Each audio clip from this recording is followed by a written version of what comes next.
Hello viewers, this is IT System Admin and Information Technology Learning tutorial channel for you. Today in this tutorial I am going to show you how to insert an image in your email body in Gmail.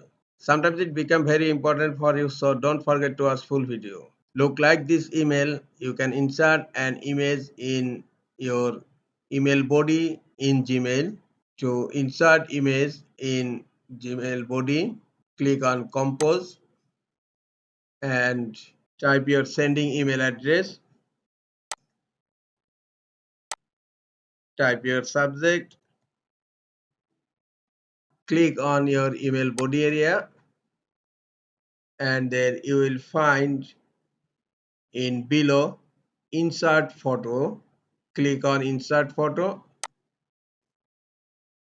Now you can upload photos from your album or upload photo from your computer. Click on upload and then click on choose photos to upload. Now select your image.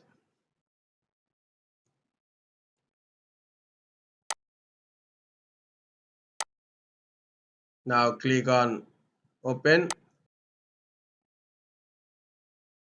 The image is inserted in the email body. It's very easy way. This is all for today. Hope this tutorial is helpful for you. Keep watching for next tutorial. Thank you very much.